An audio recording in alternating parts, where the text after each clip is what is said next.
You are now listening to MrGentleman Like That Podcast presents the Old School Show with Ken, aka MrGentleman, and the star Roddy Rod, where we talk anything old school. True.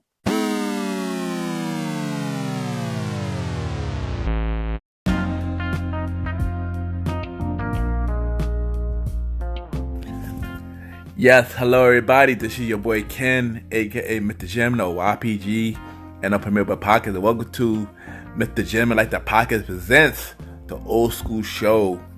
Hope all is well, and everybody want to know what the Old School Show exactly. You know, the Old School Show is basically about me and my co-host from the Premier by Podcast, DJ Retro. We discuss anything old school related, old school music, old school shows. Artists highlight and talk about what they did during that era, old school games, stuff like that. It's basically a show about retro, old school stuff. So we got the first episode, which will be the Black Sitcoms Takeover. So we gonna talk about this each era, each sitcom from each era, and we have a special guest. He basically a part of the family. MrGentleman Like That Podcast. Y'all already know the bro, Mr. Aaron Sands, is also on the show. So y'all already know. And y'all already know what to do. Same thing just like on my regular show, but with the old school, we get the same procedure. Sit back, relax, enjoy the first song.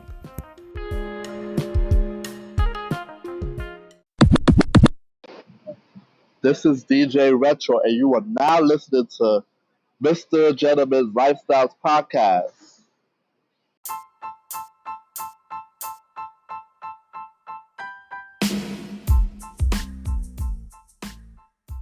Hello, everybody.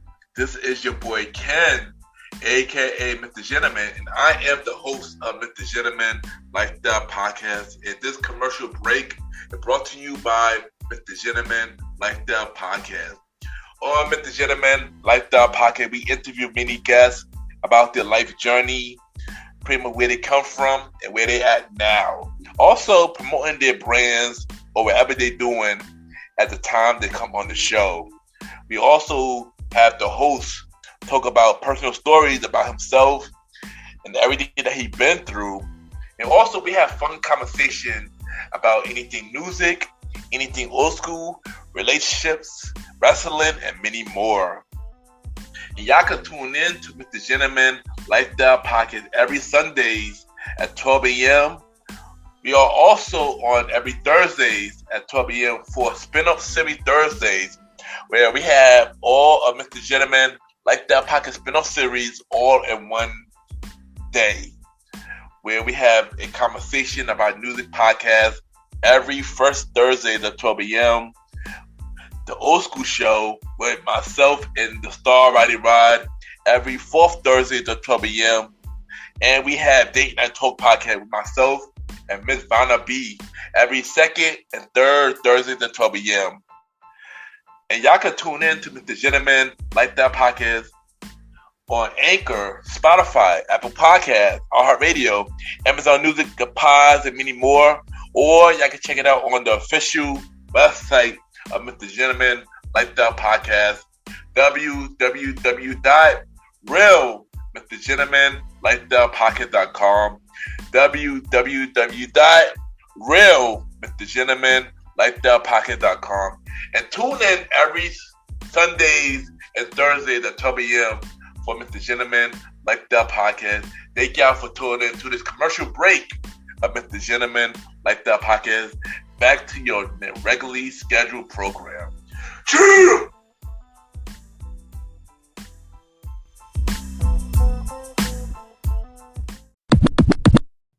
This is Aaron Sands, and you are now listening to the MrGentleman Lifestyle Podcast.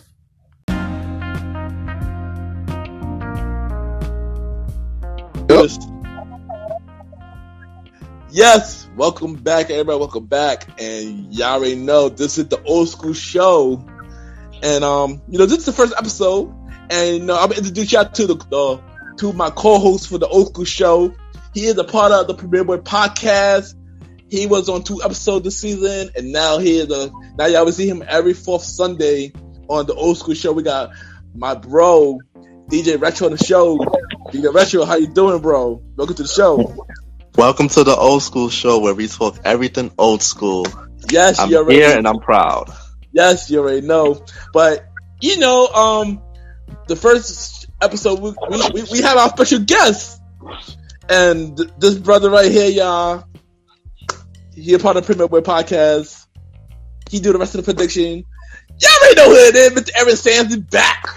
You already know what it is. This is Mr. Aaron Sands. We out here. Usually you catch me on the Premier Boys podcast Fridays at midnight on all your streaming platforms. But here's a different kind of mood. We're going to keep it a little buttoned up for the MrGentleman Lifestyle podcast. And we're going to talk about some old school shows today. Yes. Welcome both of y'all, like the co-host of the Old School Show and Mr. Aaron Sands. We already know this first episode. We can talk about black sitcoms, man. Growing up, the sitcoms mean a lot to all of us, but these black sitcoms mean a lot to us because we grew up on these shows. So before we start diving into each era, do y'all know what was the first black sitcom? Do y'all know?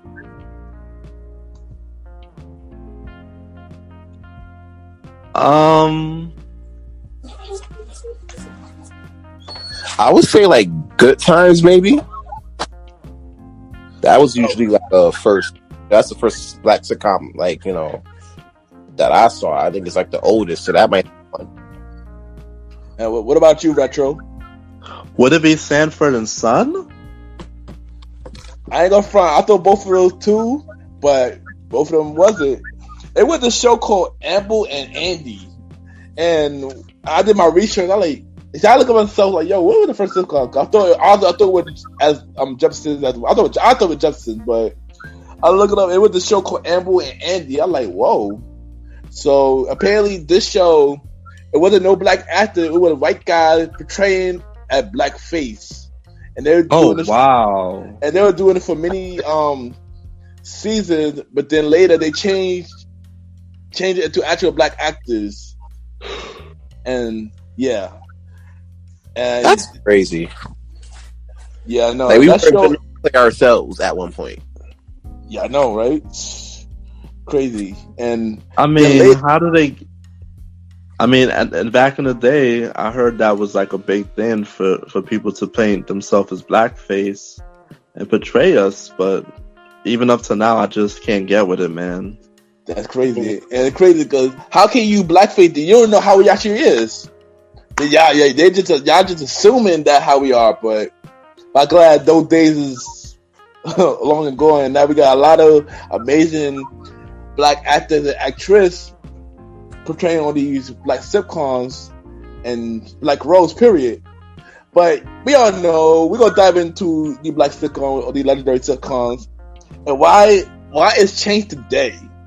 Why we only got black sitcoms today, like Black-ish and the Tyler Perry shows, but let's go back. Let's rewind, and let's start with the 70s. This guy, man, named Norman. Give me the name wrong. Give me the way he's saying Norman. For Norman Lear. Norman Lear, thank you. Norman Lear, he created a lot of shows. He played All the Family, but he created also a lot of black sitcoms. He created The Good Times, The Jeffersons, and Sanford and Sons. 3 of those are the amazing shows. So let's talk about it. Let's start with the Jeffersons. Let's talk about the Jeffersons. Moving on up. And moving on up. Well, if you're talking about the Jeffersons, you also got to think about us as a people. That's like our first foray into black excellence. Facts. Jefferson, him owning a laundromat out in Manhattan, for us in the 70s, that was like a far stretch for us, and for the most part, So when you see that on our screens that night, especially I think it was on NBC if I'm not mistaken. I think either NBC or CBS. It was one of them. I just don't remember which one it was. But when you see that, it definitely gave us a glimmer of hope at the least, you know. And fun fact, like you can see, like, you know, it's like a stark contrast to All in the Family, which was a spin-off show for Yeah, definitely. And I ain't gonna lie, for a very long time I didn't know that until a couple years ago. I was like, oh, so that was? I didn't know it was like a spin-off of All in the Family. And that's crazy, you know. Yeah. But yeah. Continue, son. Continue. But when it comes down to the Jeffersons, like you see that dynamic that you try to build. Like when now, instead of us being like the working man, we're the boss. You know, exactly. And it shows us like how you know, even though it's funny, it shows how outlandish it could be. You know, and the fact of us, you know, being able to move in those circles as a black man, as a successful black business owner in the 70s. Fact. It's crazy how Jefferson was before his time when it came to that. That's crazy. And and one thing about the Jefferson, you know, Sharon Hensley, man, that dude is an amazing actor. I remember this one story where he was on set one time, and they say that he was a very shy guy. Very shy. Oh wow! But when he got on that role, he transformed into a completely different person that made George Jefferson who he is today. Like, that was just, I heard that, like, wow, this is crazy. And you know something too? Yeah. Like, basically, after George Jefferson, he basically kept getting guest appearance roles as George Jefferson for most of his TV appearances in the rest of his years. Like, it was definitely his highlight role, even though he did other stuff. But yeah. I know he was on. I think he brought George Jefferson and Martin. I think. Yeah, I think so. I don't know, Fresh Prince. He did a different role, Fresh Prince, but he was on Fresh Prince. It was I forgot which show it was. He was George Jefferson. He played George Jefferson. Reezy was on the show. I forgot what show that was. What's the Did they do an appearance on Wayans Brothers? When they tried to buy Philip Banks' house. So it was Fresh Prince. Nah, but it was another show though. He was George Jefferson. And Weezy came back as well, and they was on dating therapy. But I can't remember. I'm not sure what show that was. I think it was Martin, but I'm not sure. Or was it Wayans Brothers? Or was it? I don't know. It was Wayans Brothers. Honestly, Wayans Brothers do stuff like that. Probably was Wayans. I didn't know that. I know George Jefferson and Weezy was there. And it was like a dating therapy type of episode. So it could have been that. It could have been both of them was on the show. You know, Weezy died in the 90s, I believe. I think 90s, early 2000, and George died like a couple of years later. But yeah. And also, I got a fun fact. Do y'all know that they did a live version of the Jeffersons recently? Yeah, I think that. Yeah, they had Jamie Foxx play as George Jefferson, and Wanda Sykes played as Reezy. And all I'm gonna say is Jamie Foxx killed that role as George Jefferson. I was like, yo, he had every movement, he had a voice, he had everything down packed with George Jefferson. I was shocked, son. Well, shout out to the legend Jamie Foxx for one. I mean, you gotta think about it like this, right? You already know he's like amazing at impressions. So doing George Jefferson wouldn't be that far of a stretch for him. Yeah, I agree. You know? I can definitely see him killing that. Yeah, I mean, of course, you know, Jamie Foxx is one of my favorite actors. But we're gonna talk about Jamie Foxx later. But when he did that role, I was like, oh wow, pretty much Jamie Foxx was already dope with impressions anyway. But it's like only watching Jamie Foxx, I saw George Hensley, and like when Jamie Foxx was doing that role, I was like, wow. And let's just say he did George Hensley proud. That's all I'm gonna say. He's definitely smiling in his in the afterlife right now. Yeah, I agree. So you know, Norman had some other shows. He had Good Times and Sanford and Son as well. So let's talk about the Good Times. Let's talk about Good Times, man. Good Times. Yeah, the time Good Times, right? I already told you in the I think the first episode of Premier Boyz podcast you can check out on all streaming platforms.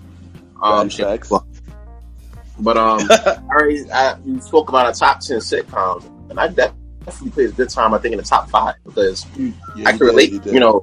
Related to that.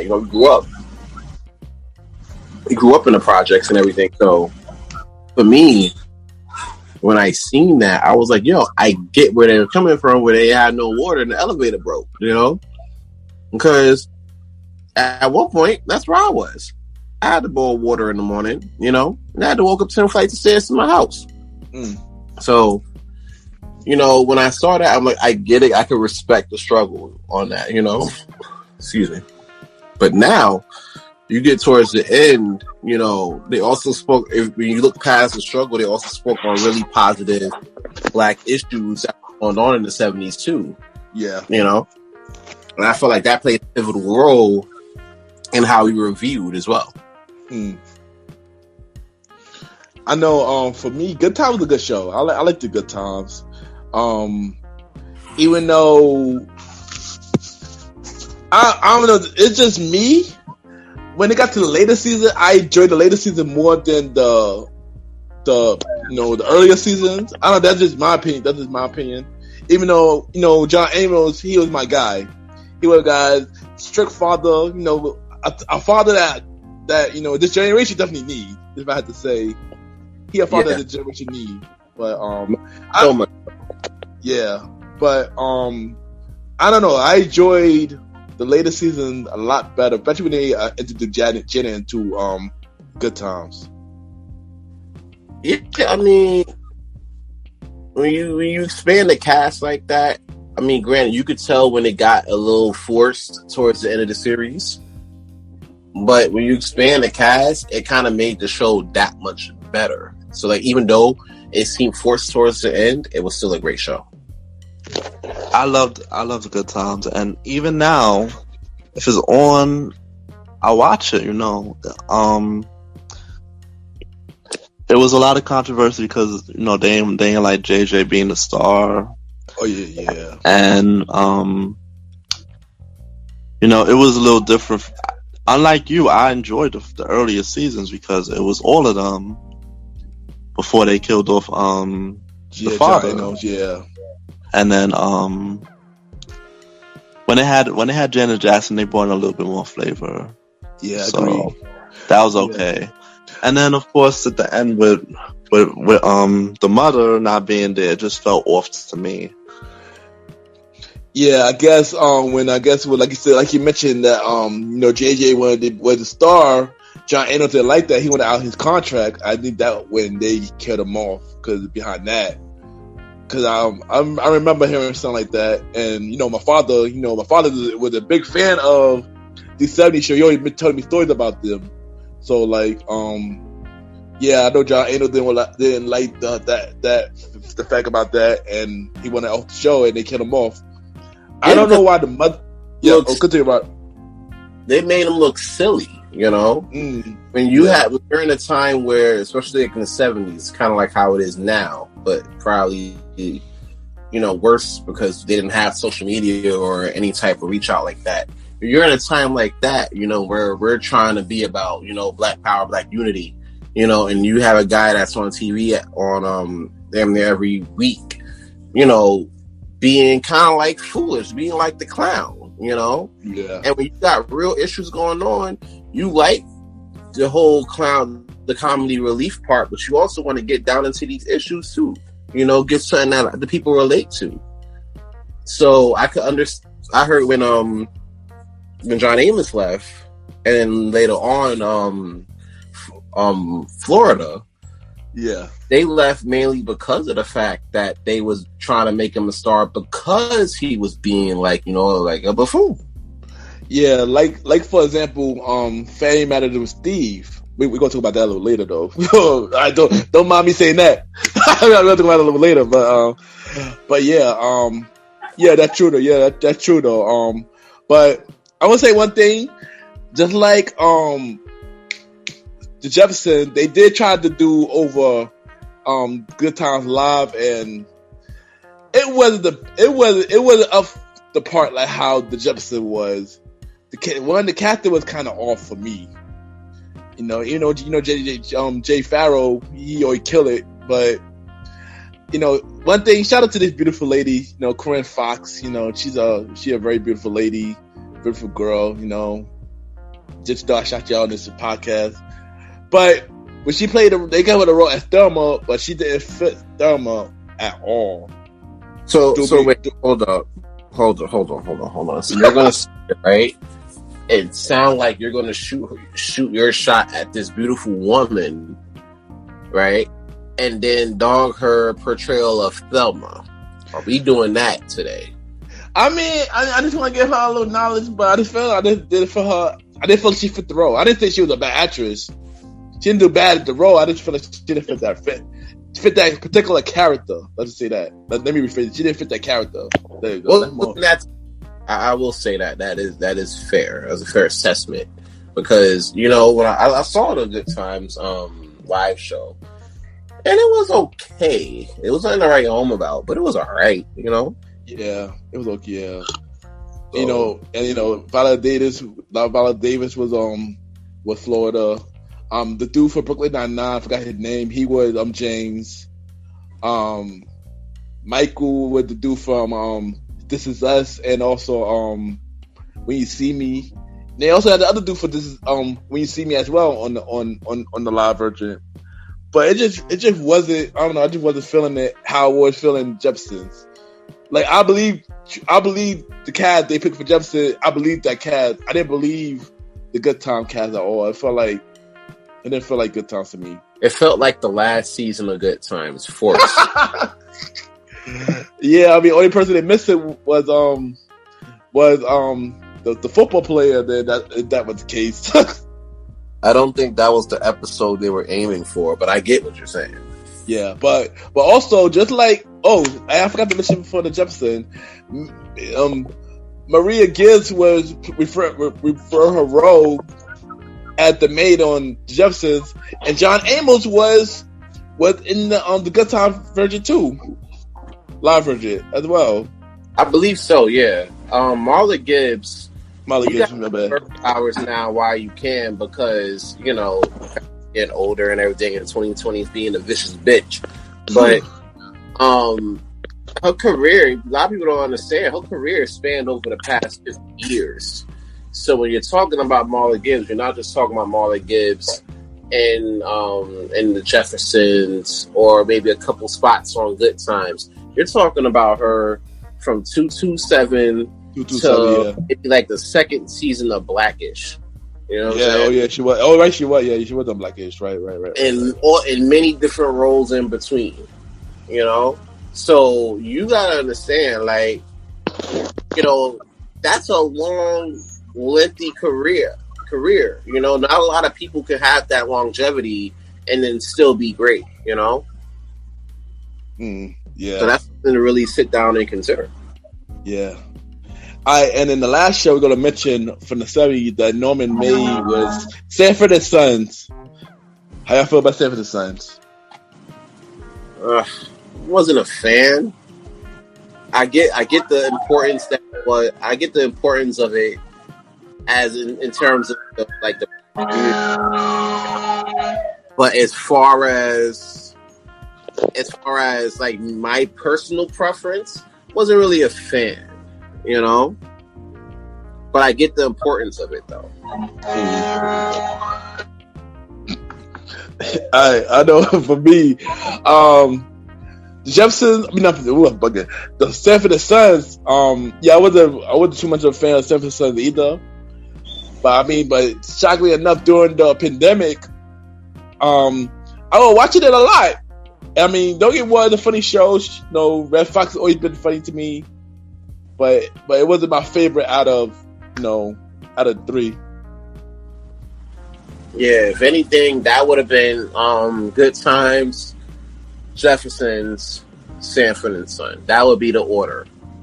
That'd be the pecking order for the Norman Lear shows. At least the ones that resonate to me. All in the Family don't count in my life. Yeah, wow. definitely, yeah. Wow. But yeah, Sanford and Son wasn't really a big hit for me either. No, I tried to catch a couple of episodes, but it just wasn't hitting for me. It's not up there as one of the shows for me. Alright. So now, we're going to dive into the 80s, We have a lot of amazing shows in the 80s. We got this one particular show, which I believe is one of Roddy's favorite shows, Different Strokes. I can't remember the song, but yeah, Different Strokes. Different Strokes. Okay. So Different Strokes, it was a little, like, and I hate to use the word different here, I don't want to seem, but, it was a different type of vibe, You have two kids, being adopted by a rich white family at that in Harlem, 1980s. You know what I'm saying? Yo, hold on. Sorry to cut you off real quick, but I've watched that show so many times, but I did not know it was in Harlem. Well, here it is though. The Boyz, they were from Harlem. Oh, okay. And then they were like right in the Upper East Side. I could have sworn that that Philip Drummond and George Jefferson were neighbors. It would make perfect. Wow. It will make perfect sense. Huh? When you're talking about the plot, though, it's crazy because the show was great on and behind the scenes. Because a lot of people even know or might have forgot. I'm pretty sure out of the cast, about 60% of them were high on set. Whoa. Yeah, 60% of them were high on set because here it is. You had, you gotta think about like this. It's the 80s, Yeah. So it's like drugs is like sex. Everybody's doing it, Oh, you're true. Yeah, right? Nah, but it is what it is. It was easily accessible. If you're a star, it's even easily accessible, So you ever noticed, I think maybe by the end of season 4, the daughter, who was played by Dana Plato, she left the show. And she left the show because she had to go to rehab or whatever because she was showing up to the set lit. You know what I'm saying? Oh, wow.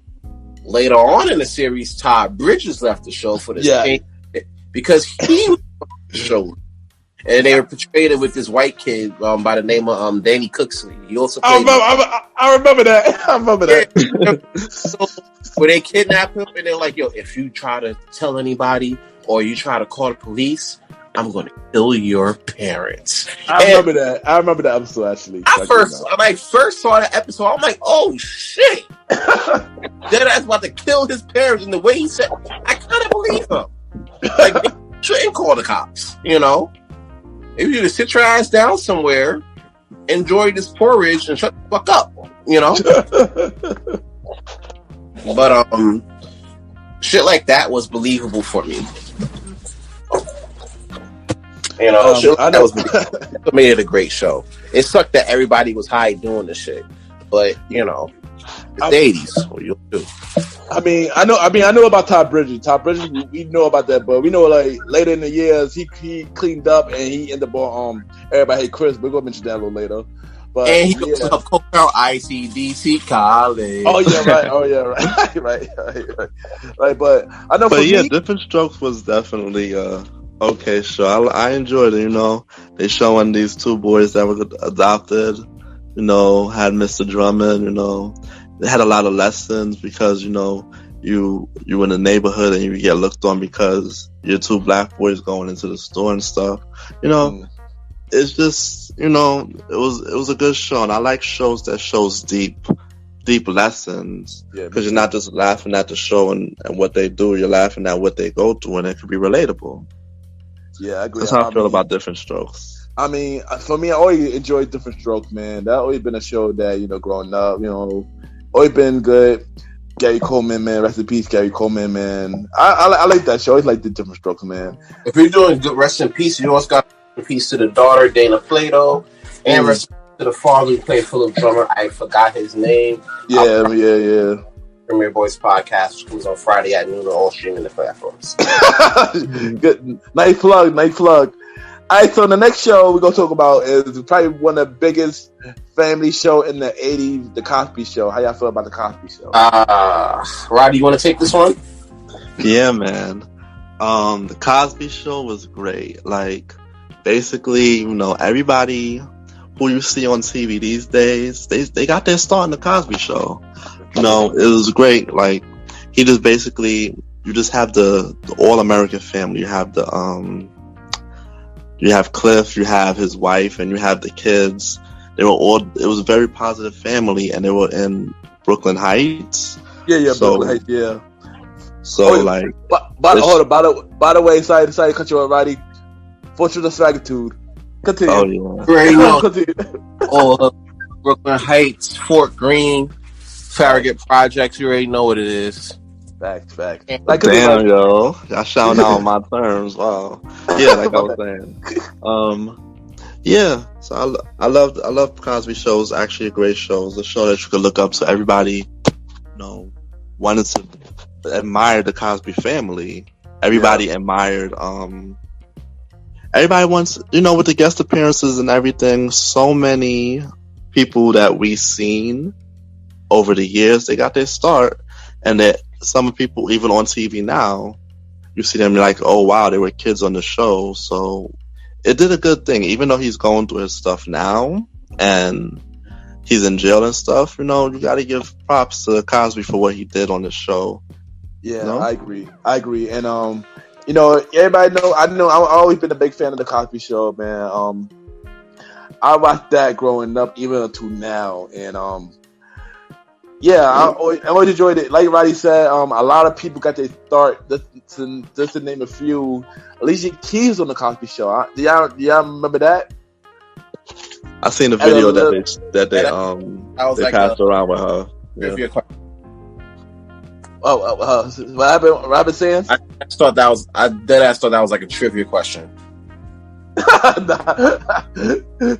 of, sort of, not really, but yeah. But I mean, I enjoyed the Cosby Show, and like I said, that's one TV family that everybody in real life want to admire as that family as a whole, and a lot of TV shows like a lot of fathers, successful fathers like Kyle, what's his name, Kyle Michaels from the Right Wife for Kids, Ray Campbell, and Blackish. I forgot the character name, Anthony Anderson character name on Black Ish. Oh, Dre. Owen admired what Cliff did. So yeah. Now see, that's a stretch too. I will say that, because here it is with Dre, right? He tries to portray like the Cosby father when they're really more good times than Cosby. Oh yeah, okay, you're right. No, Dre, no, you're right. But Philip Banks, you're forgetting. Philip Banks definitely, yeah. Philip Banks definitely, yeah. But now you're right, though, about Dre. I get in a sort of set with Dre. He kind of mixed. I can see he is mixed with the struggle, but he also successful as well. I guess it's mixed with him. Kind of mixed with him. Here's my thing with the Cosby Show. And I'm gonna try to do this right without mentioning the trash bag, and I want to reference that because he's kind of persona non grata in my verbiage. You know what I'm saying? Hold on. Say that trash bag for the Premier Boy podcast. I forgot. I gotta be stuffy on the Gentleman Lifestyle podcast. Oh, I'm sorry. Button up in my bad. So yeah, I mean, as far as the show, I would honestly say like the Cosby Show kind of portrayed like the pinnacle of Black excellence. When it comes down to the family dynamic. You got the doctor father, the lawyer mother, kids in school. They're staying in school. They're not doing drugs. If they come across drugs, it's probably their friends. But it's not them, though. So it always showed them in that high light. Yeah.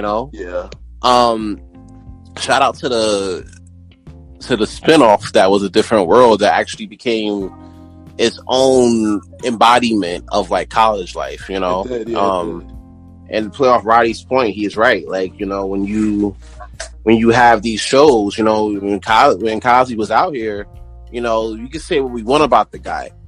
but you can't take away the fact that he did give, a lot of the people that you see now at least a shot to, do what they want to do, and then from there, some careers flourished, others was Fun fact, by the way, Adam Sandler and Colfer Martin was both on the same episode. I know. I didn't know Adam Sandler. I forgot about Adam Sandler. I did. Well, no, cockroach. You know about cockroach. Everybody know cockroach, man. But I remember Cole got fired. I forgot he got fired though. He got fired for the show. I just can't remember why. I think he got high on set. Actually, yo, what is he got high on? Like, yeah, I think that was the reason. I think because he got fired because he got high on set.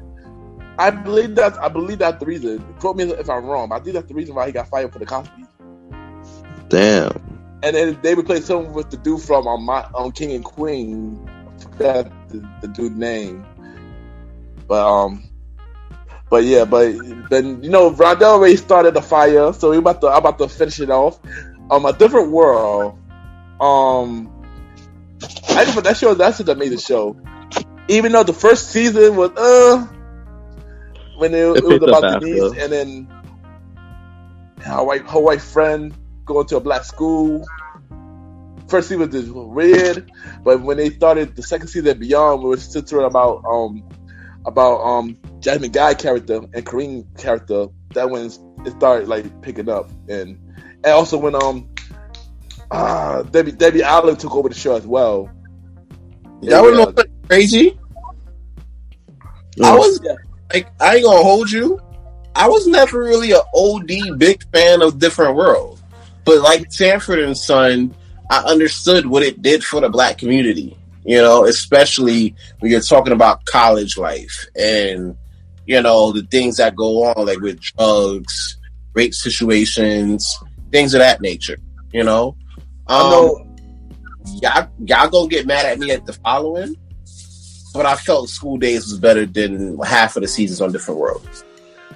I'm not even gonna disagree with you on that, because when I was younger, I wasn't big on Different World either. So it wasn't until I got older when I started watching it re-over and I started understanding it more and whatever about the society now.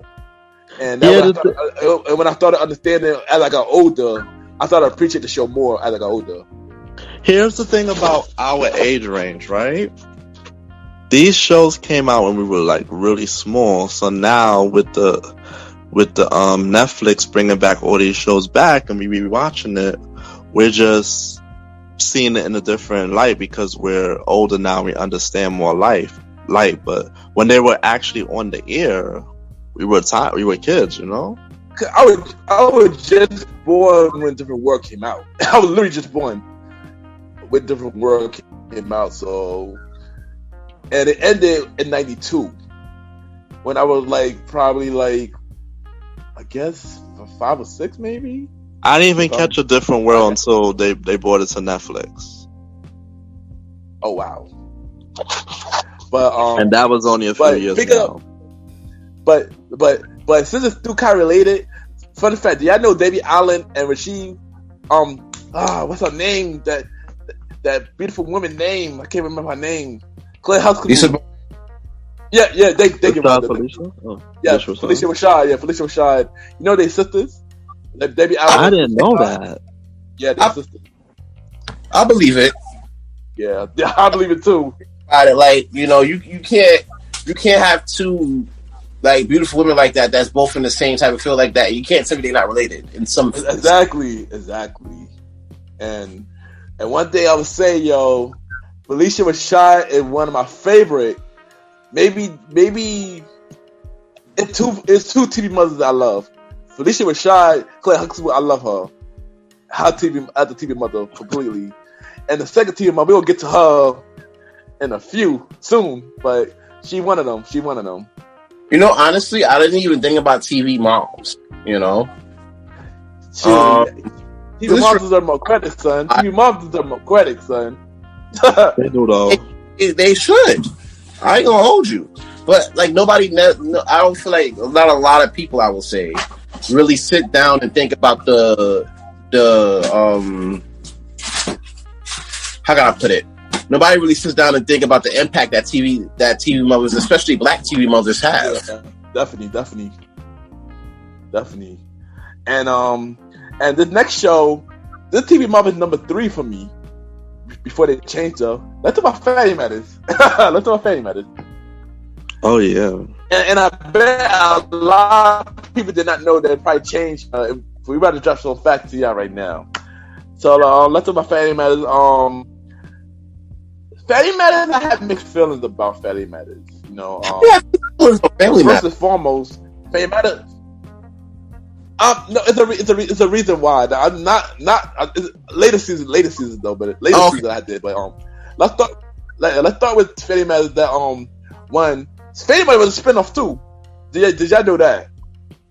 Yes, we do. I forgot what show though. Perfect Stranger. It was Perfect Stranger. Was that with Harry?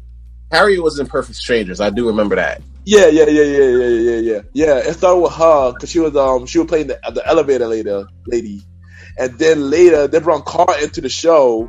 I think for like one episode, and they said they love Harry so much they turned her. They made the show out of it. They said they love Harry so much, and that way they did Family Matters. The thing about Family Matters, Family Matters was a good family show, but of course Family Matters did not do good the first season. I can believe.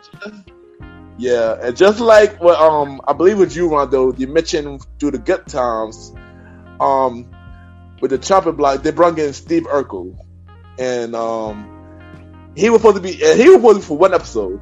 He was for one episode only. Until that he came in that one episode, he became popular. They kept him from every season after that. He became the pivotal part of the show, man. He became the J. Much. The J. Exactly. And I love Family Matters until they made Steve the main part of the show. And when I start disliking Family Matters, that's when I start disliking Family Matters. I'm not gonna hold you though. Yeah, I felt like it's different because with Good Times, right? It was a problem when JJ was like the main focal point because there was so much going on. You know what I'm saying? Yeah. With Family Matters, I'm sorry, but Steve made the show. If it wasn't for I have to agree with Mr. Sands. Steve made the show. No, I mean, I'm not saying that. No. What are you saying then? What are you saying, Sands? No, I'm saying repeat. Yeah. Oh, I said repeat it. Yeah, I was saying if it wasn't for Steve, right? Family Matters would have got canceled in season 3. No, I'm saying I know that, but I'm saying like I know. I mean, I'm happy that Steve saved the show, but when you start bringing in extra stuff like Myrtle Jackson, Myrtle Urkel, and Bruce Steve, and I mean Stefan. I didn't mind Stefan, but when you start bringing more stuff that's more directed to Steve as a whole instead of the family, that when the show just started to get like what and later after that, Harry probably got tired of it and she left the show. She got tired because Steve wasn't getting too much attention. I do remember that. I do remember hearing that she got tired of the show after that. Just like John Amos basically, or just like Viv? It's like Black Aunt Viv. Black on Viv was a different. Oh yeah, with we gonna talk about that next on the topic. We gonna get there, bro. We over there for that.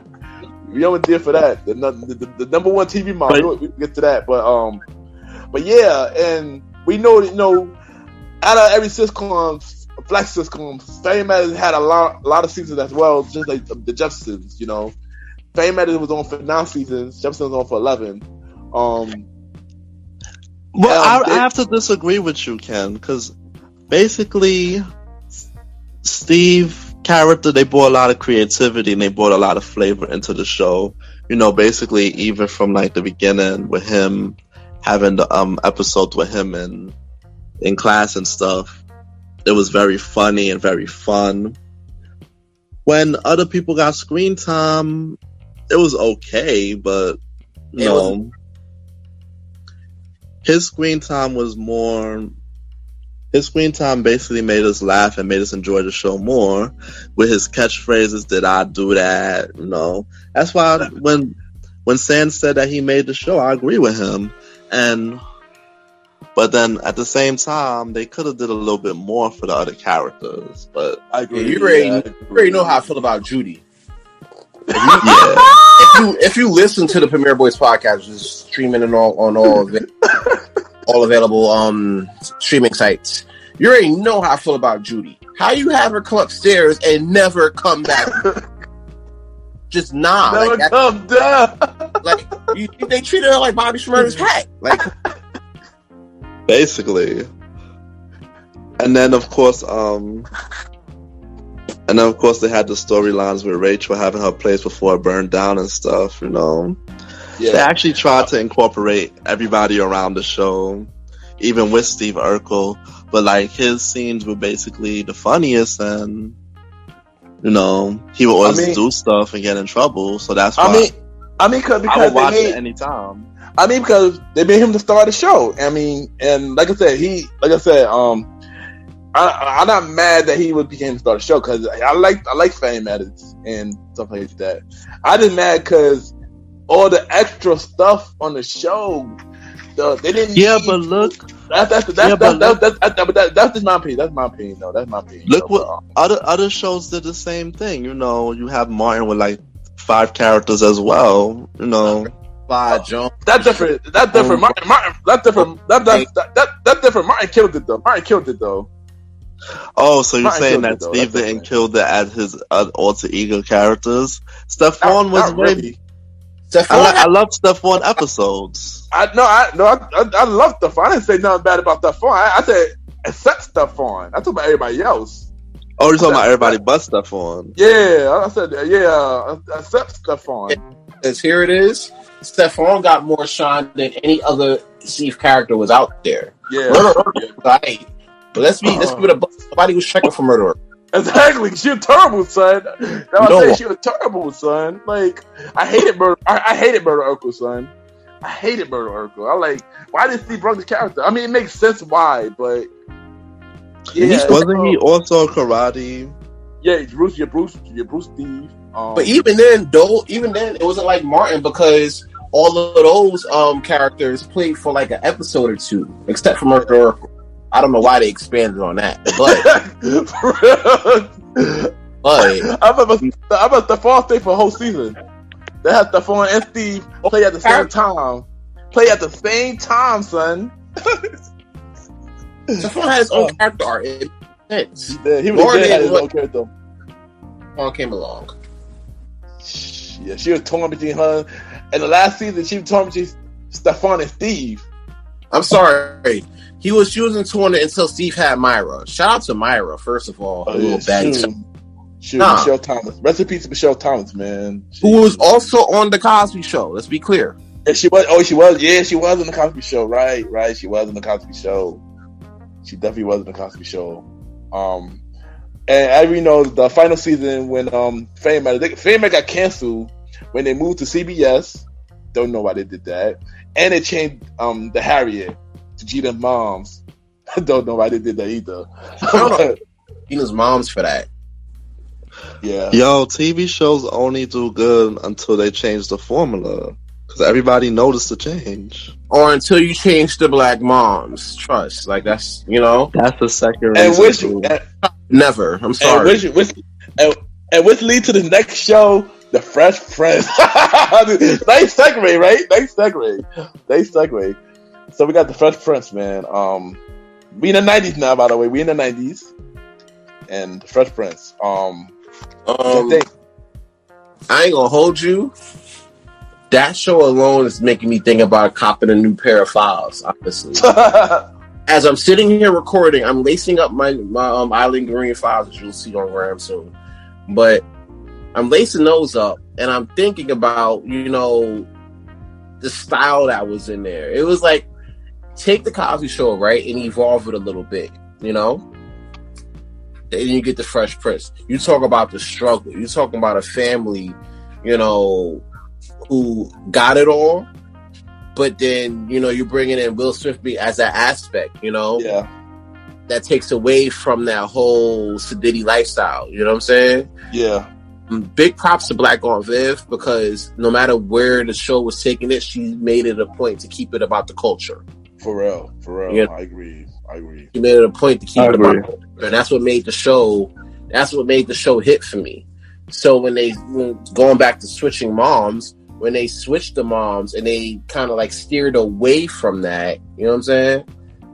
That didn't sit right with me, I agree. Like I said, she's the number one TV mom for me. Viv, and yeah, Fresh Prince was another show. I love Fresh Prince, man. Honestly, Fresh Prince is one show now I could watch all the time, if I want to. And my thing is, I've watched all the episodes, and at one point I was actually reciting it because they was always playing it on reruns on WB and all these other stations. So yeah. I actually got to the point where I knew all the episodes by heart. You're not the only one, son. And one thing that I love one episode I love about Fresh Prince, man, when Will Smith got serious with the acting role, got serious with his father left, And, they always show that clip online. And turns out that was a real life thing, because Will's father really left in real life. So that role, he was really acting that role. And I found out that was like that real moment when Uncle Phil, hugged Real. That was like a real moment. And Uncle Phil was like told Real, like, yo, just be real, show your real emotion, and he did. And of course, first things first, rest in peace, Uncle Phil. Yeah. And dang, I lost my train of thought after that.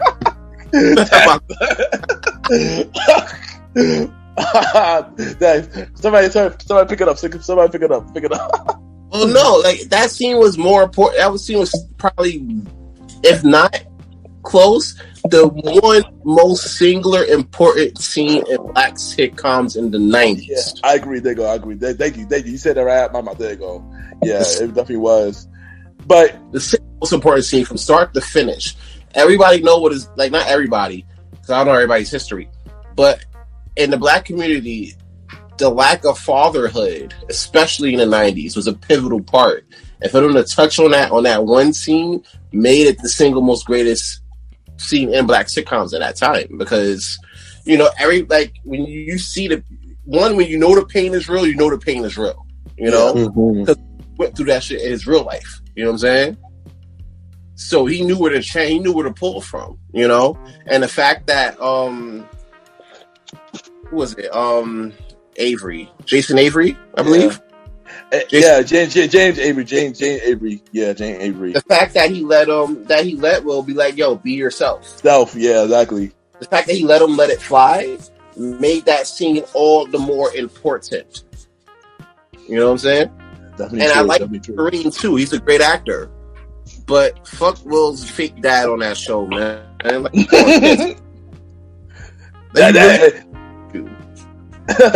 and that's the thing, yo. Like, when I watched that thing, and the dude that played Will's father on the show, he's a good actor. I hated him too after that scene too. Like, yo, why you did that to Will, son? Like, one thing about Monique and Precious, like, I love Monique. She's funny as shit. But I hated her in Precious, bro. Like, with a passion. Right. Like I said, when you a good actor when they hate you in real life, son. That's when they hate you in real life. That way you know you're a good actor. But the role bring it out you though. Exactly. But like with me, the Fresh Prince is definitely a good show. It was definitely a good thing, I enjoyed it. Yeah. But I'm gonna ask you a question. I want to make sure if I'm right on that. Was Will Smith the first rapper that turned to actor? I want to make sure if I'm right on that. No. I had a feeling. It was. It probably was. It's Ice-T. Ice-T. Okay, it was Ice-T. Okay, it was Ice-T. It wasn't in Law and Order. It wasn't Breaking 2 Electric Boogaloo. Oh.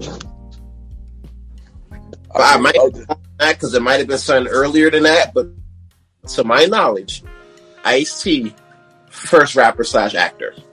I mean, cause it could be one of three. It could be IT, could be IQ, it could be Will Smith. It's one of three. If y'all know the answer, hit me up.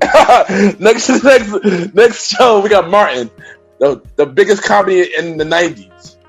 I'm sorry, for me, that was like the greatest sitcom of all time. Sorry, hands down, greatest sitcom of all time. Except for one season, I could watch if they put Martin on Netflix right now. I could watch all the seasons, except for maybe half of the last season. Right. I know it was very, very uncomfortable. I get it, and it was noticeable that it was uncomfortable the last season too. And I don't know. The best sitcom. I want to say the best sitcom. The best comedy sitcom, I would say yes, I would agree to that. That was one of the biggest comedy sitcoms of all time. I could probably say that of all time. I agree with that. I agree. Why I say that, because around that time, you didn't really have anybody else, right, doing like 5 or 6 characters at the same time. Other than Steve. You know what I'm saying? They looked at a serious comedy sitcom, you know? Yeah. I don't look at Martin on the same level I look at Family Matters. You know what I'm saying? Neither. But when you have Martin characters just like that, you didn't see that shit before in the early 90s. Mm-hmm. So it was pretty innovative for its time. And then you had Eddie Murphy come out and do Nutty Professor. Oh yeah, right. Seeing like people do different things, but Martin started that shit. He agreed. Yeah, I agree. Martin was a trailblazer in so many ways with his show. Like the chemistry of the cast members was so great. Like we really can't revive because there's no Tommy. I really can't see somebody filling that role. You know. Yeah, the thing with that is it portrays the show had so much style. Like, like I never seen nobody rock Jay like except for the man Jordan himself and Will Smith. Like Martin, he always kept his style on point. You know what I'm saying? So for me, like I see that, I'm like, yo, I want to get fresh like that too. They had Biggie on the show. Yeah, Biggie, yeah, he did. Tracy Morgan. Tracy Morgan start on the show. Yeah, that's true. What about the pastor? What was his name? David Allen Greer? No, he wasn't. That was in his first show. Living Color, which was on the same night, by the way. Which was on the same night. Can we started in Living Color?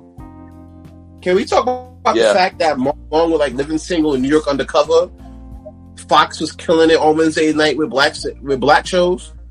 He did, yeah, true. It was. We should admit. Yeah, that's true. He was. It was. Yeah, Wednesday or Thursday night. It was Wednesday and Thursday. Yeah. It's probably Thursday night. Thursday, because I remember they were up against NBC.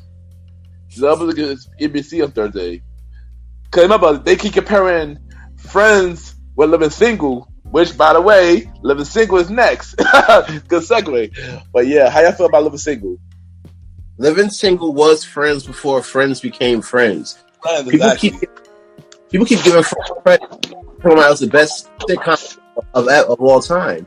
So to that I say, I'm like, all right, cool. So if Friends is the best sitcom of all time, where's Living Single put in that? Because that's where it was based.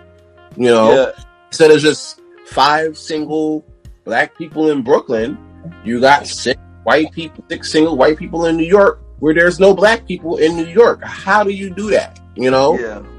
Where do you do that at? Living Single gave us the real in the view of women. It showed. It really like set the stage for womanhood in comedy shows. And if you think about it, I didn't think about this now until recently. You Living Single, you and I, without Living Single, we had shows like Girlfriends now, or Insecure, and even Sex and the City. One was white. Yeah, Who started that? So Living Single actually did pave the way for certain shows as well. Yeah. Big up to Queen Latifah, man. Definitely Queen Latifah. And I heard Queen Latifah is thinking about bringing that back. You know, as you think about bringing that back. So I think with all the cast, even it will definitely use, and especially in this climate. Yeah, I agree. You know, if you this could get views, you could bring back Living Single and then kill it. I agree. And my bad to backtrack, but did y'all know that they reboot Fresh Prince with the Bel-Air show, which will be a HBO Max next year? Just want to drop that little fact, just in case y'all didn't know about that. Well, no, we discussed that also on the podcast. And I ain't talking about us. I'm talking about the viewers, the listeners. The listeners. Definitely gotta check that shit out. Yeah, definitely gotta check it out. Yeah, I am gonna check that out as well. but you know, also in the '90s, we got channels like WB and UPN picking up black sitcoms, you know. And on WB they drop a sitcom called The Wayne Brothers, the first black sitcom on WB. How y'all feel about Wayne Brothers? I like the Wayans Brothers for the most part. I mean, you gotta think about it like this, right? The 90s was probably the most prevalent time for black sitcoms ever, you know, with so many that's out. There's so many that probably can't even get to, you know?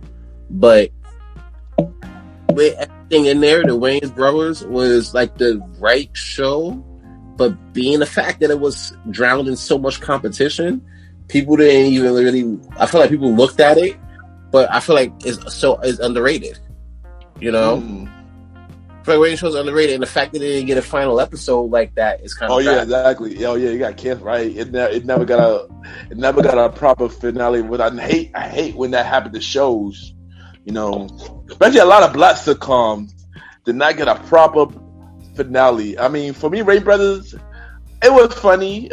You know, Jarvis, man, legend, man.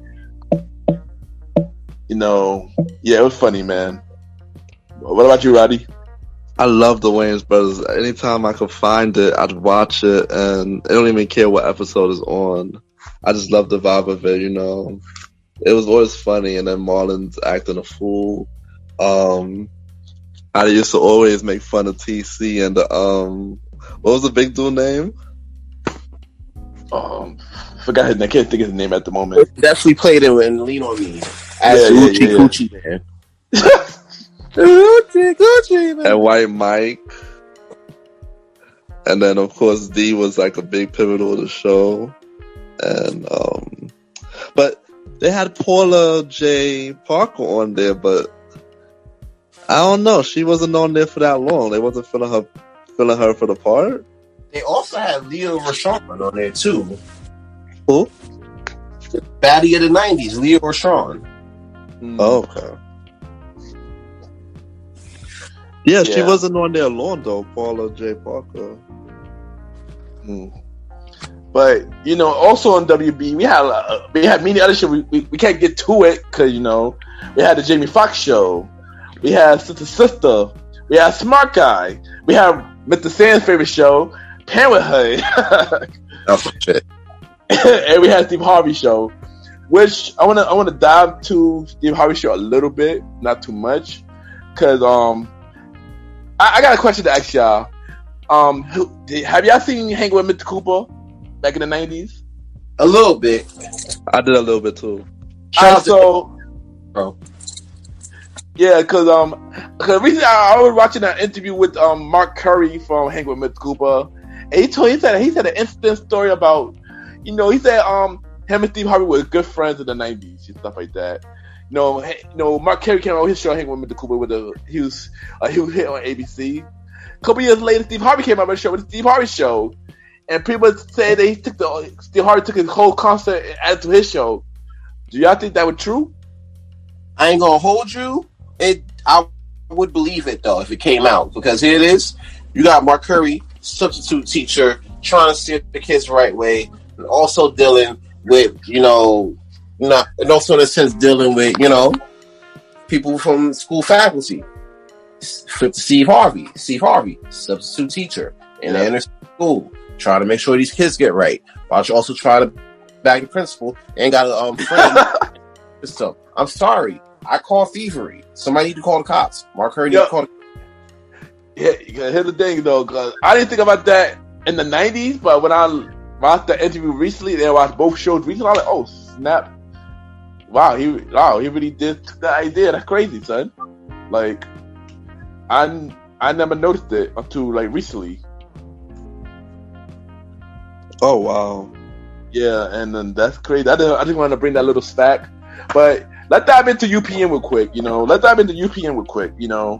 And the first hit show on UPN was Moesha. Mo to the E to the I can do that. But how you feel about Moesha? How you feel about Moesha? Moesha was No, Roddy, go ahead.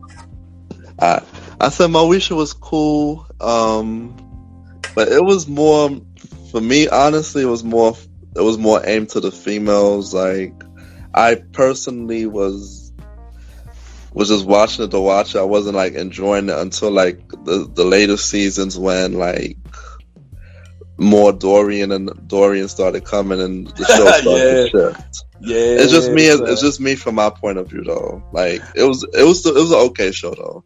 Now, I could agree. When Ray J became a main cast member, the show got a lot more interesting. Also with Frank's storyline, yeah, it was a lot more interesting. I was like, yo, it was funny, son. What about you, Sans?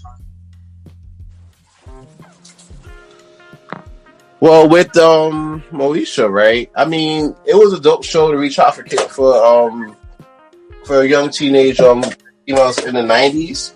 I just felt like herself was kind of trash because the way she was moving, Yeah. Facts. Series on I watched the series on Netflix when it first dropped, and I'm like, all right, so far so good. And as the show went on, it just became more trash. Like, why would Moesha? It was a nice guy. Why you didn't break him off a little bit? I feel like that was kind of trash. There's a lot of trash actions. Joyce played Kim, who was a baddie on the show. Yeah. Kim wasn't a baddie, but I mean, it was trash. The father was corny as fuck. I'm sorry. Wow, bro. Oh man. It's like the guy that will tell the corny jokes at a work party. Well, on it. So, but other than that, the show was dope. I hate that they got rid of the mother halfway through the last season. Yeah. D left the show last season. Like partly, like she was like in and out last season. Like she said in the interview she didn't like the direction after that thing happened with Frank. So it was uncomfortable.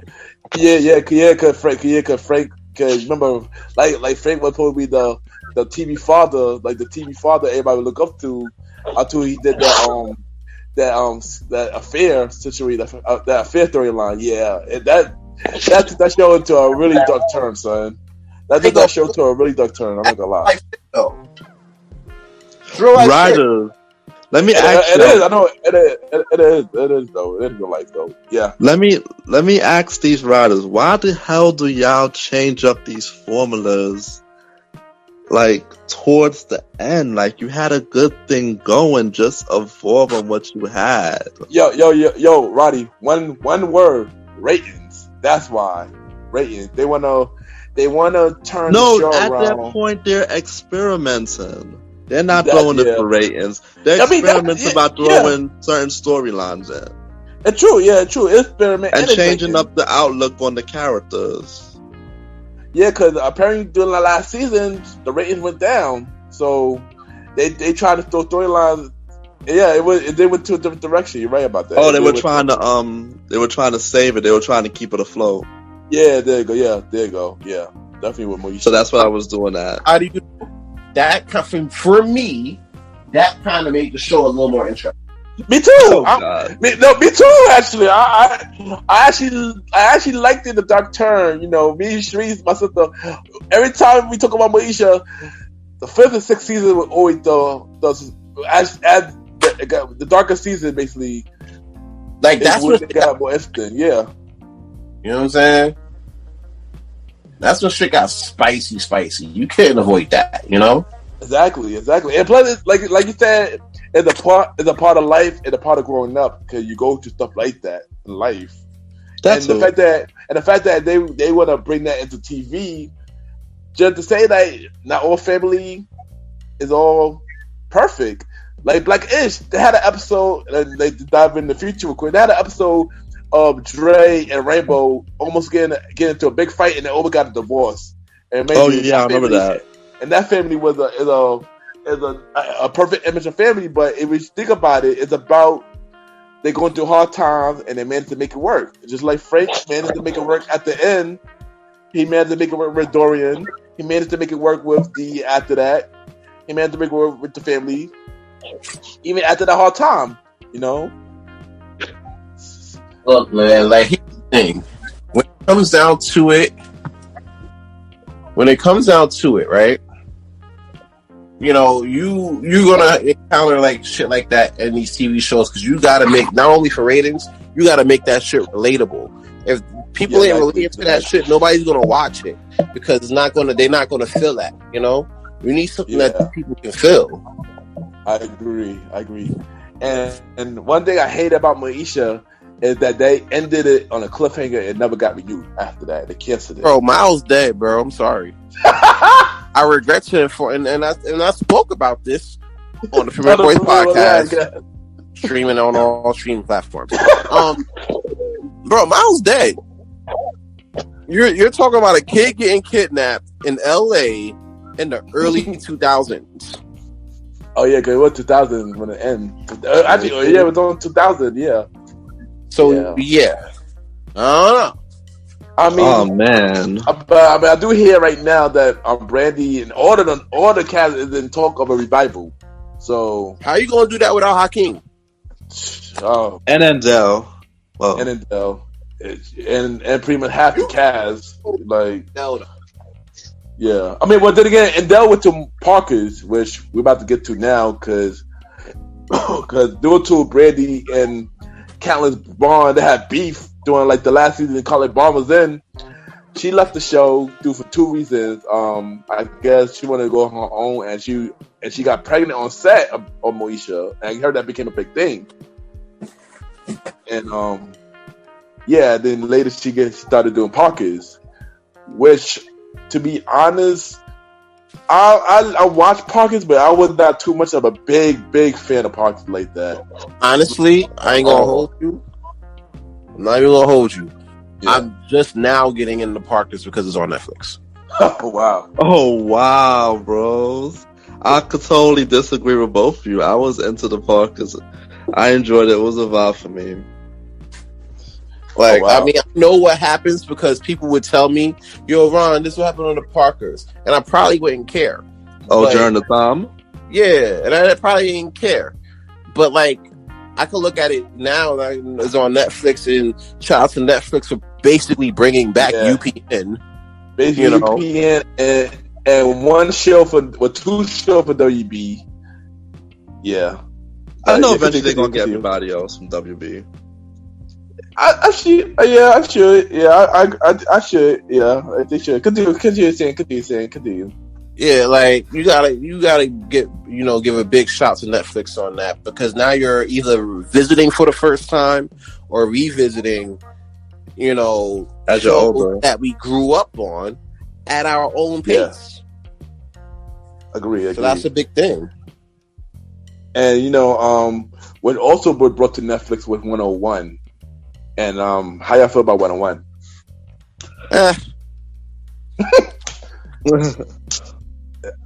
What about you, Roddy? I like the 101. I'm not gonna lie. I like the 101. The only thing I didn't like is when they went to Malibu and they started showing the Malibu episodes. I hated that. I just couldn't get into those episodes. Those seasons. I was a fan of 101. I liked it 101. I had a big crush on Kelly Pratt. When I was younger, we the same age. We the same age, so yeah, even around then. But I like the 101. I agree with Roddy when they got to the 5th season. I guess the college season, the Malibu season, I was not feeling it either. Like you said about same thing with Misha. It took a different turn. In this case, it took a really wrong turn, in my opinion. But crazy enough, 101 was not supposed to get canceled though, like at all. Really? No, I'm about to explain the reason. So apparently, y'all remember the show All of Us? All of Us. Yeah. So apparently, Will Smith and Jada Pinkett, they ran the show All of Us, and they wanted to add it to the UPN roster. So I don't know how they managed to take off 101, but they took 101 off and added that in, and that's why 101 got canceled. Basically. Well, now All of Us ain't around too, so I'm glad because that show was terrible. Anyway, I didn't like All of Us like that. All of Us needed something more to me. I didn't say it was terrible, but it just didn't hit. Yeah, exactly. It wasn't Wayne's Brothers, but it was alright. It was like 1-on-1. 101 was successful, son. Y'all really gonna make me do it? No, please don't do it, son. He gonna bet. Don't do it. You don't do it, son. Nah. Like we not going. How much seasons did All of Us have? Like 1 or 2? What? They had like 5-6 seasons. No, they had 4. It was 4. Yeah, 4. Sure. Give or take. It was 4. It was definitely 4. I remember that. I don't know how they. All of Us legacy, like that's crazy. like. Do you remember how they ended? I think I remember. I'm not sure. I think I remember how they ended. I think the rain went back to Lisa Ray. I think that's how they ended, right? If I'm right? I believe so. I gotta look again, but I believe so. Yeah, I think that's how I'm not sure. Cause I watched every UPN and WB show, but All of Us just wasn't my favorite. I didn't say that. I'm not gonna bad the show. It wasn't my favorite. Shit. So let's talk about so we're in the 2000 now. So we had some funny family shows. These 2 shows was on different networks, but they are both family related. We got My Wife and Kids and the Bernie Mac Show. How y'all feel about that? One show was on ABC, another show was on Fox. Wait, say the shows again. My Wife and Kids on ABC with Damon Wayne show, and then we have the Bernie Mac Show on Fox. I feel like they could have expanded more on My Wife and Kids than Bernie Mac Show. Bernie Mac is a funny comedian, one of the kings of comedy. Of course. The show, it was alright, nothing too crazy. Fun fact: I met the older daughter. Oh wow! Really? So she's actually a nice person. A little bit of a baddie, you know what I'm saying? But yeah, like they need to expand on My Wife and Kids a little bit more, than Bernie Mac Show. However, is it me or is it like Tisha Campbell like a bad omen to black sitcoms? Explain that reason. Yeah. That. I got y'all. To be quick, Martin, right? Shit was going well, and then he leaves the show, and shit gets weird and forced, cancels in season 5. Yeah. All of Us. She was on All of Us too.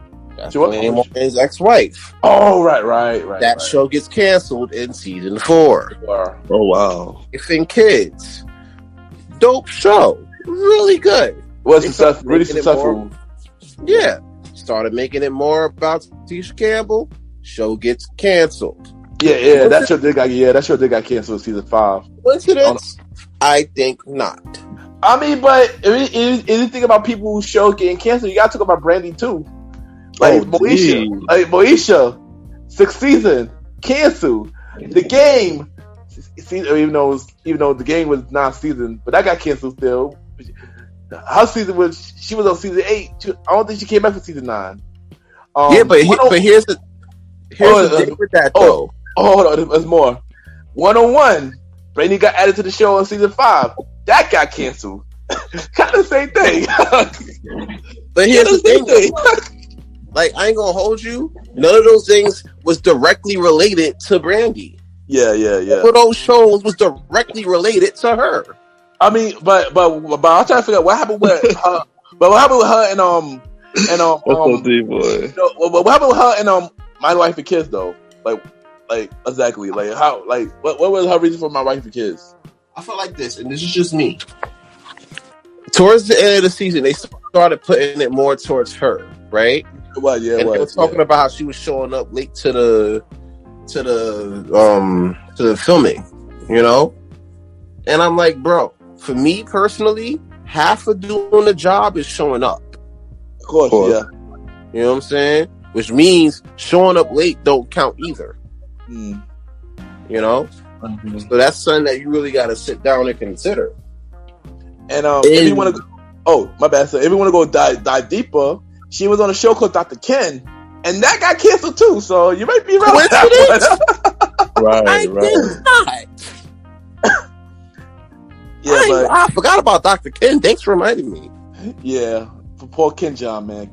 Poor Ken John, man. Ken poor Ken John. He's on Max Singer now. Yeah, I like. I know. I'm joking, but yeah. Good. But yeah. Not to mention Everybody Hate Chris too. She was on that show too.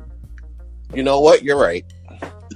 And then that show ended. But we're gonna talk about Everybody Hate Chris too soon, actually. But yeah, actually next. But after we'll finish this up with Quail. But Trisha Campbell. But yeah, I agree with you. Actually, My Wife and Kids. I see what you're My Wife and Kids was a good show. Like, of course, they quickly changed Claire. They quickly changed her, for the better. Because first Claire was terrible. Yeah. To say that. I can see that. That's the only part where I can see a change was there that made it better. I agree, yo. And it made Jennifer Freeman career basically. And then of course, like, she had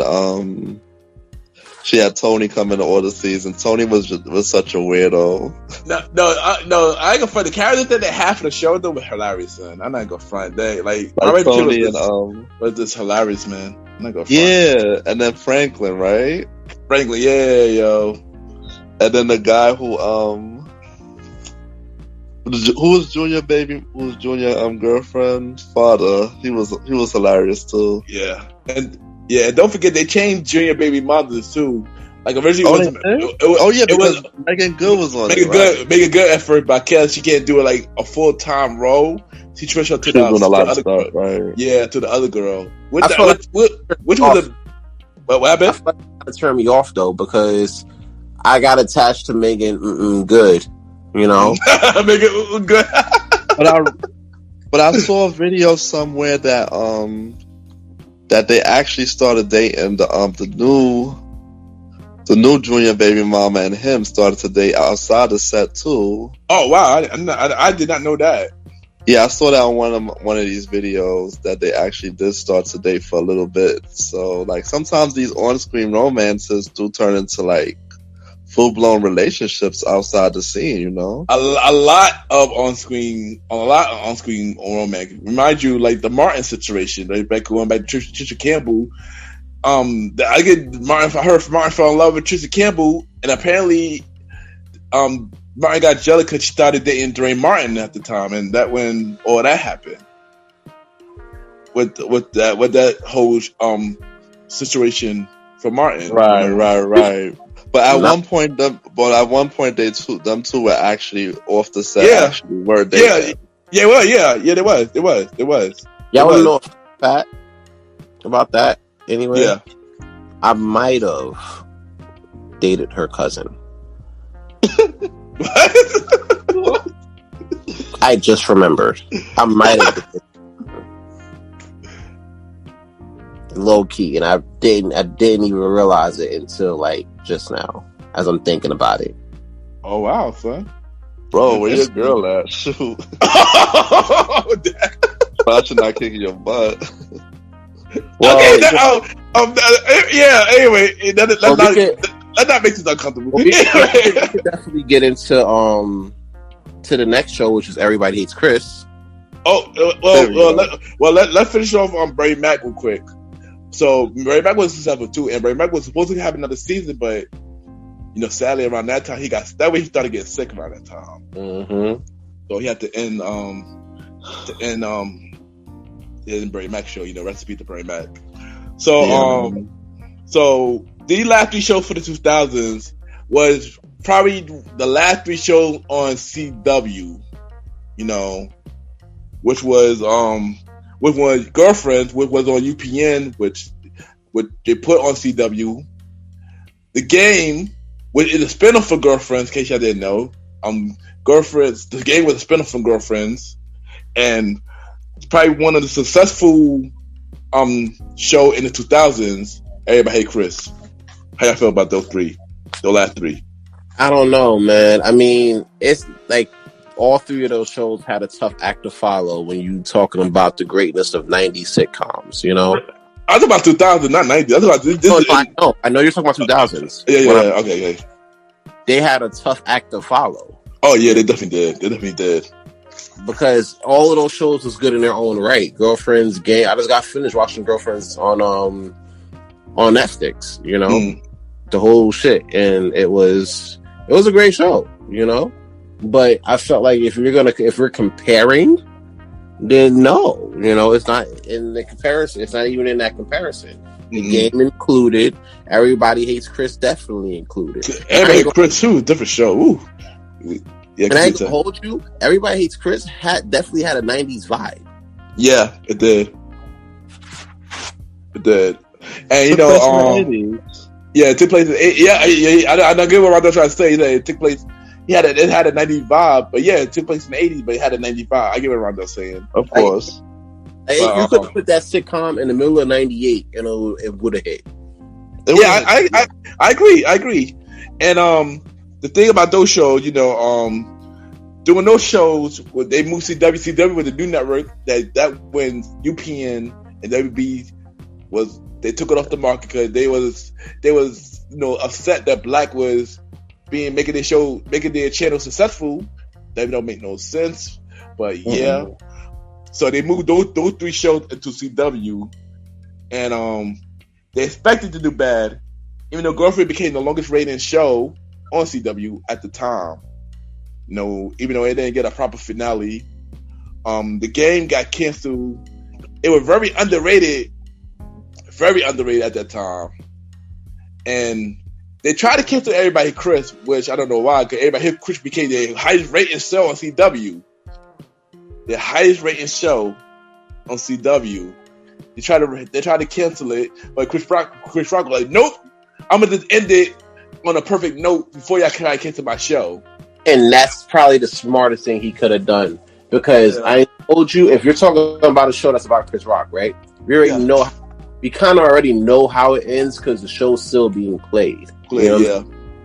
So when you see that, and if you listen to his comedy stand up, after high school he became a comedian. Yeah. Well, not exactly. Not exactly, but he worked at Red Lobster first.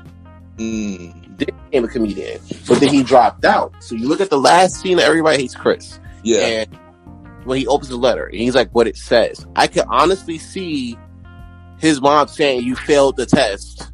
You can't even graduate fucking high school. And then Everybody Hates Chris. But in reality, I know. Yo, I got a fun fact for Everybody Hates Chris. Yeah, what's up?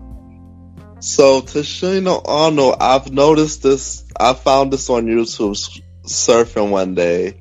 she actually wanted to make the whole theme song. You know how they say Everybody Hates Chris? It was supposed to be a whole entire song, not just a little clip. Oh wow.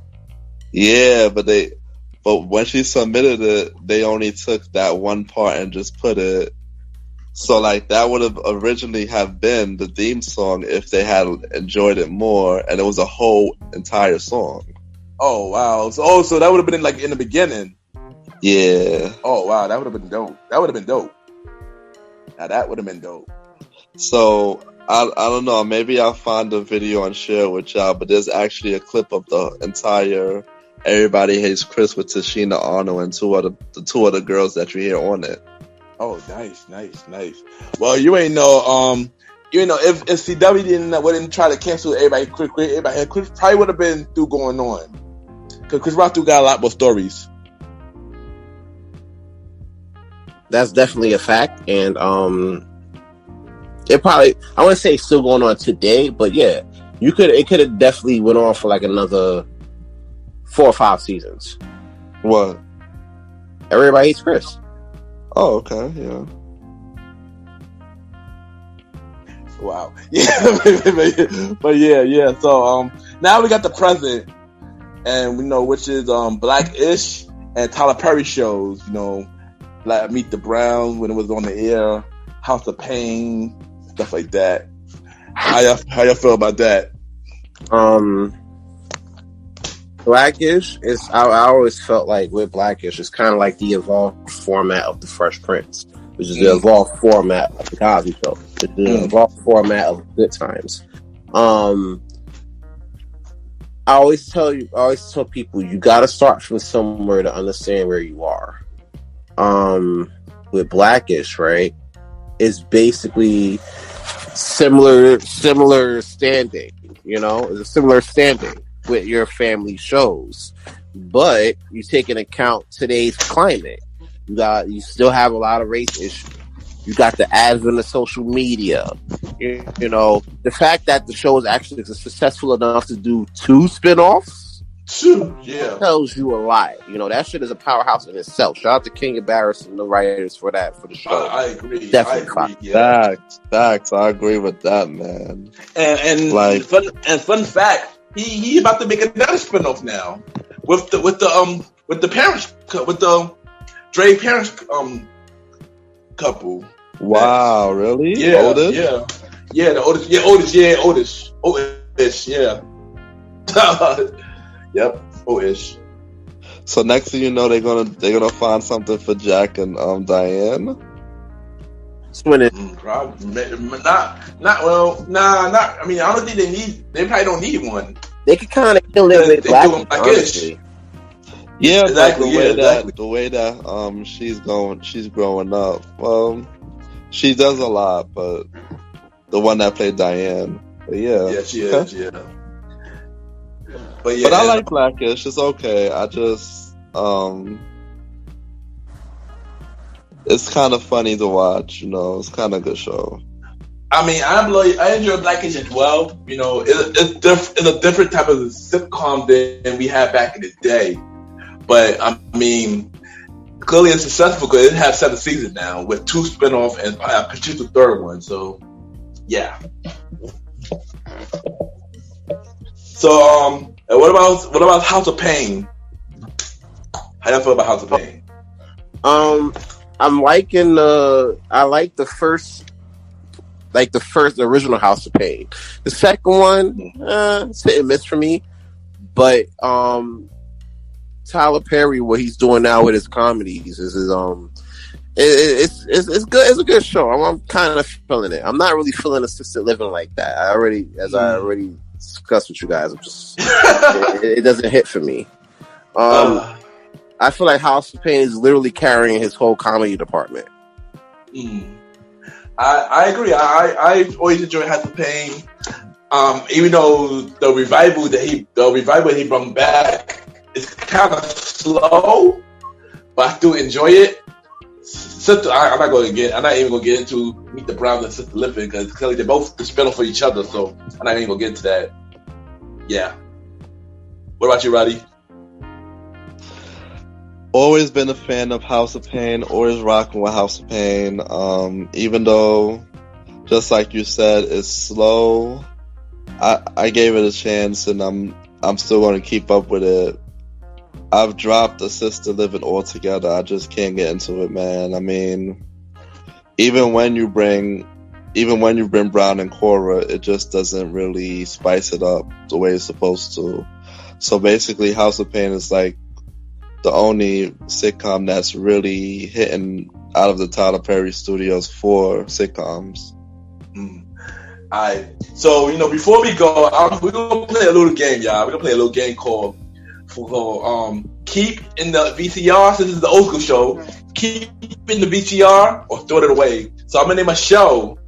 I'm gonna name a show that's on this list, and y'all tell me that y'all keep in the VCR or throw it away. Are y'all ready? I answer this for myself as well. I'm answering for myself as well. Are you ready? All right, let's throw it. The Parenthood. Keep it. Keep it. All right, sister. Toss that shit. Toss it, not for me. I'm gonna give it an I don't know.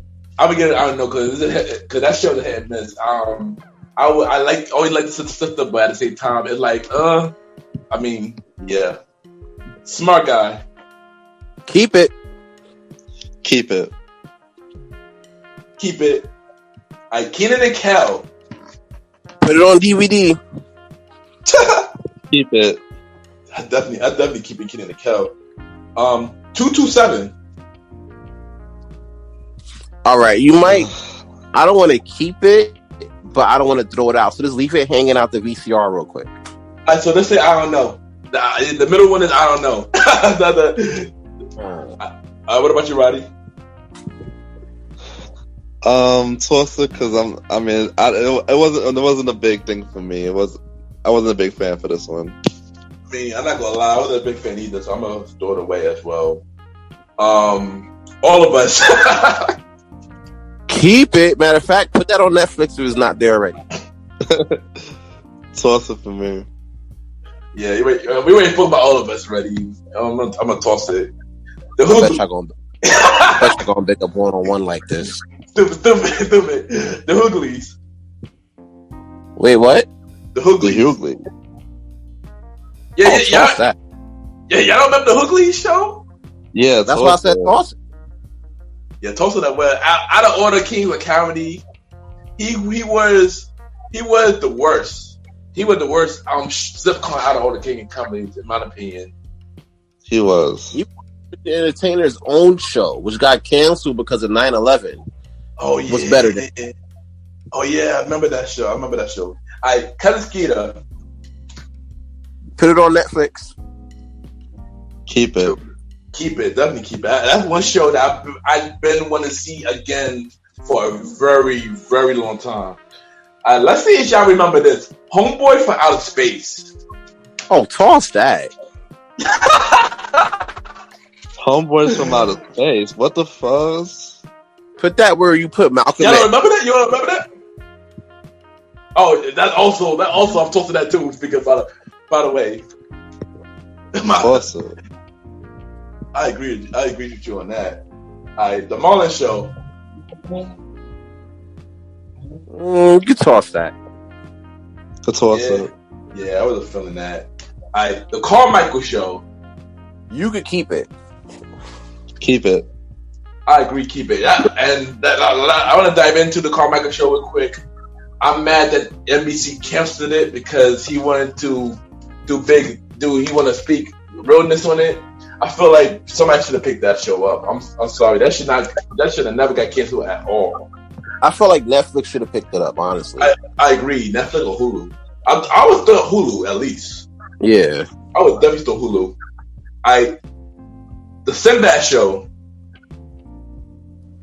Basura. Oh, that's Spanish for toss it. I used to watch the Sinbad Show a lot as a kid. I would probably say I'm gonna say I don't know for that one. What about you, Roddy? I said toss it. Toss it. And last but not least, Eve. I don't know. It was alright. Eve wasn't for me. Toss it. It was alright though. I might say keep it. I know for me, I probably would toss Eve. I don't know. Eve was okay, but I guess something was. I guess one of the something was missing. You know. I'll keep like the first couple of seasons. I will say that. Yeah, I was trying to remember. How many seasons was Eve? I think 3. I think it was 3. I thought it was 4. 3 or 4. I don't remember. I think it probably was 4. But I would say keep the first 2 seasons. I probably no. I'm gonna change my. I'm gonna change the. I don't know. I'm gonna be honest with you. Fun fact about Eve: the show got canceled because she kept showing up late. You know. Yo, these people got stopped coming in late. I know a few people that need to stop coming in late. Oh, geez. Oh man. All right, so I got two final questions. All right, who was the dumbest sitcom character in your opinion? Hands down. Yeah. Waldo. I was just gonna say Waldo as well, bro. I probably think this is the first time tonight. I think that we all agree on the same thing. Like by far the dumbest character I've seen. He was the dumbest on any sitcom. Yeah, he was. Not just on black sitcoms, but white ones as well. He just, once again, is black excellence. You just surpassed the bar. He just surpassed the bar in dumbness. Yeah, I agree. I Love agree. And last. But what I want to understand real fast is how come in most of these black comedies they always had that one dumb character? So I don't know. I did not know. I'll tell you like this: comic relief. Yeah. Comic relief. You gotta have a dumb person in the crew. Even in white sitcoms, they had that one dumb guy. Look at that '70s show. Kelso was the dumbest guy on the show. He was. Everybody knew it. Yeah, he was. Though. He wasn't dumber than Waldo, but he was pretty dumb. He was up there. Kelso was up there.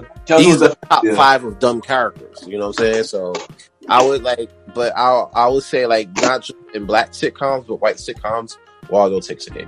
Yeah. All right, and the last one, who was the most dominant TV father? That's easy, bro. Like you asked a softball question. That's James Evans. That's the father we need now. I agree, James Evans. You know, because he ain't afraid to sit there and beat somebody's ass. He'll beat your kid's ass if he think they ain't acting right. I agree. That's impact. Or give them that stank look. I agree. That was before the ass whipping. Fact. That was real corny. Yeah, but in fact, Mr. Sand, thank you for coming on the show, the first episode of the Old School Show, and the Retro. Thank you for being the co-host of the Old School Show. Thank you for tuning into this. Everything old school. Over to the old school. You already know. You can see me be a little bit less unbuttoned up and a little less stuffy on the Premier Boyz podcast. You already know. Check that out on all your streaming platforms. You can follow me at Aaron Sands Premier. That's AARONSANDSPREMIERE. Alright. DJ Retro, drop your social media, son. Alright, you can find me on my Instagram at Roddy RODDY _DJ Retro. Okay, nice. Alright, thank you, and we'll be right back.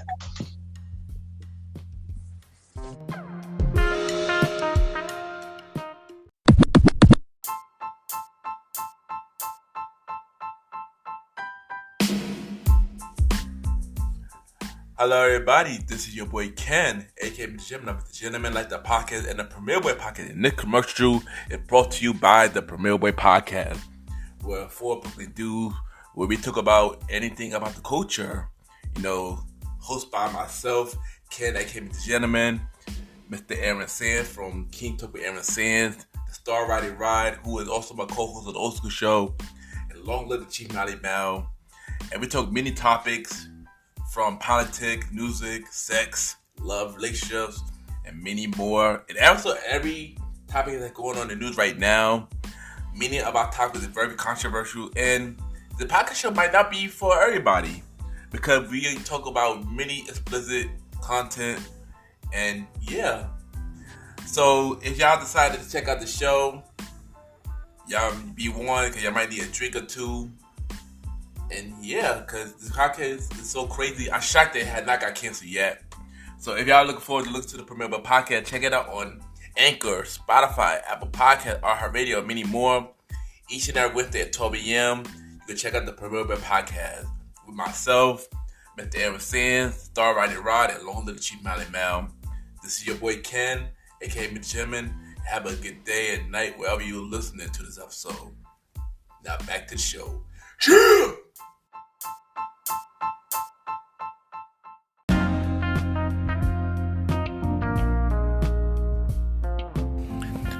Now, I just want to take the time and thank everybody for tuning into this first episode of the Old School Show.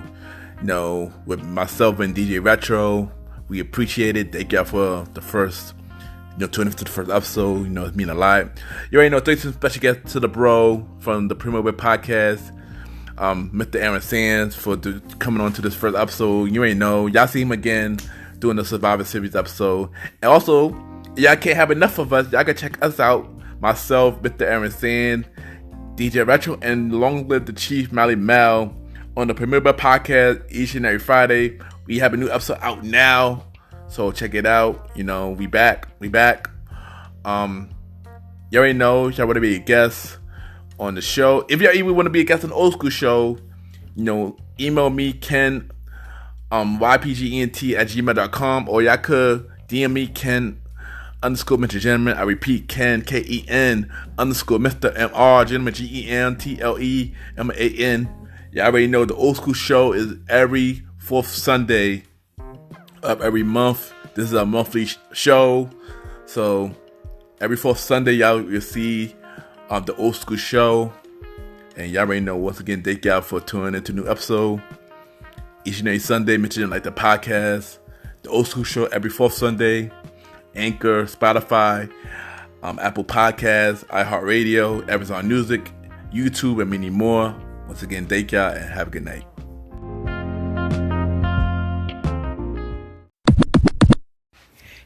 This is Nana Powell and Tawana Pyle, and you are now listening to MrGentleman Lifestyle Podcast. Let's go.